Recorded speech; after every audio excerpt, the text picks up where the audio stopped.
Good morning. I'm here in the church sound booth. And we're going to cover those verses we didn't finish yesterday. And I'm going to try and knock them out quick because I got to beat feet down in Tri-Cities.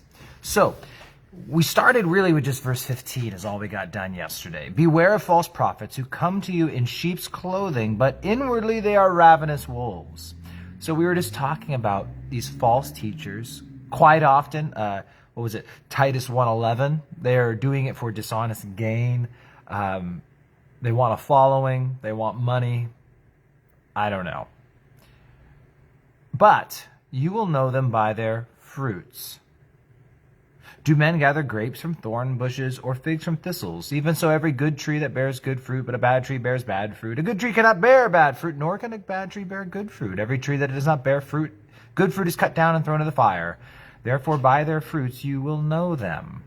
So, it's talking about fruit. Once again, I'm just going to keep on saying it, that I believe that the Sermon on the Mount is full of hyperbole, where Jesus uses very strong wording to get his points across. And as we look at this, he just makes the general first point. Look at their fruit. Look at the fruit of their lives.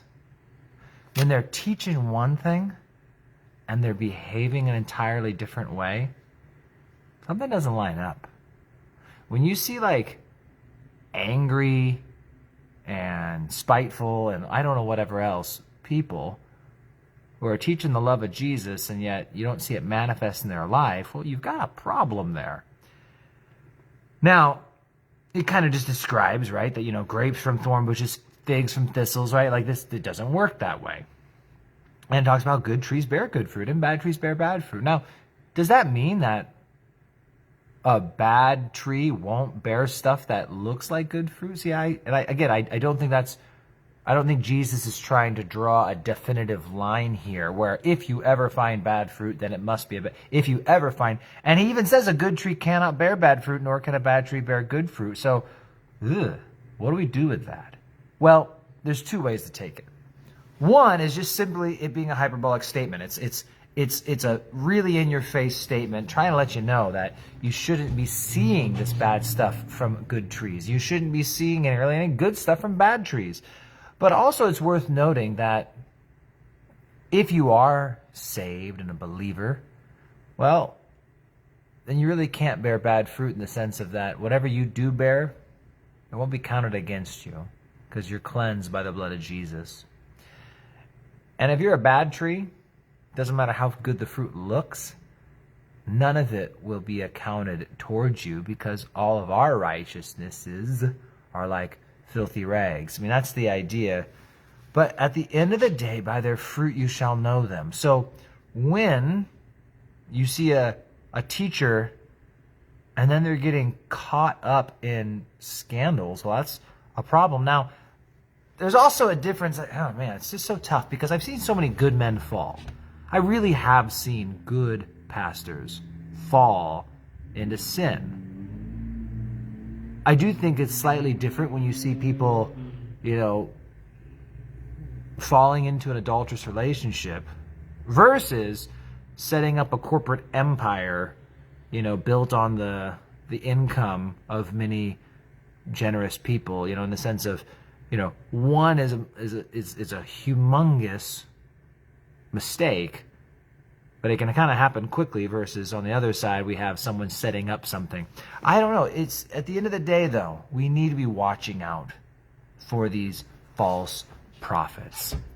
I'm not going to lay any definitive line down here this morning and give you guys, the most absolute, this is how you identify every false prophet and here's how you know the ones who aren't. But at the end of the day, you need to find a solid Bible teacher and someone that you can trust and learn the Bible. And the more you learn the Bible, the more you will be protected from false prophets. Get from Genesis to Revelation. I'll say it again.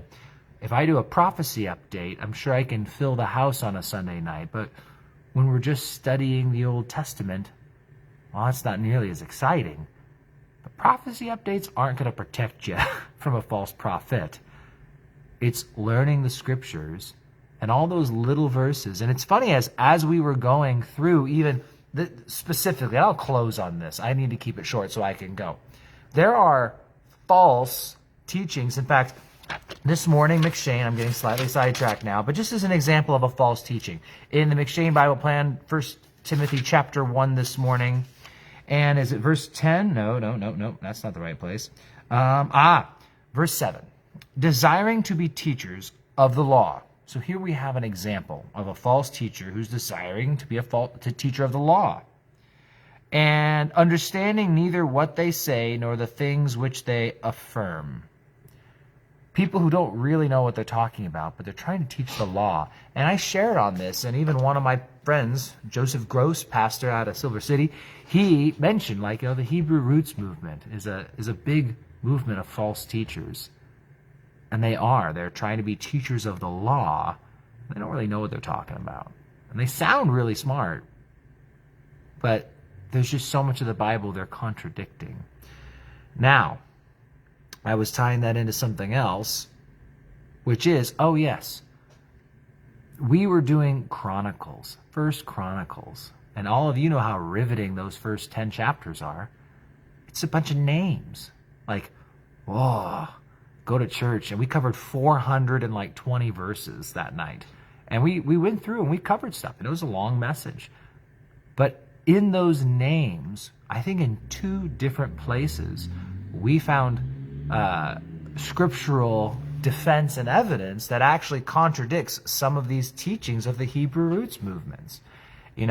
One of the teachings is that that the northern tribes are all still lost, right? The northern tribes are lost, and all we have is Judah, or Judah and Benjamin, or whatever you want to say. And it's we can go into that, right? Anna, whom they take baby Jesus to see at the temple, she's from the tribe of Asher, the Gospel of Luke says. So it sounds like she wasn't lost, but either way, in Chronicles, it mentions the tribes coming back, and it mentions Ephraim and Manasseh, and some of them actually settling in Jerusalem, and then it mentions the other tribes going back to... So as we went through, we're just there goes that whole theory that the tribes never returned. But unless you study a genealogy of First Chronicles, you're going to miss out on that. And so that's why it's important for us to study the whole Bible from cover to cover, and as my friend Dallas says, to discover the world's greatest lover. And that's the whole idea, is that we need to get the whole Bible. And I encourage you guys, you got to read it all at least once. Okay? But the Hebrew roots told me that I'm an Israelite. Enrique, you probably are an Israelite. I don't know about the rest of us, but you definitely could be. Regardless, guys, okay, I'm going to go. But Bible, get it in ya. Find a Bible teacher. I love the old Chuck Smith 2000 series. Why? It's not because Chuck Smith's the best. It's not because of any even allegiance there. It simply is because the 2000 series, and exclusively his 2000 series that he did in the late 70s, early 80s, it's the best pacing I've ever seen through the Bible.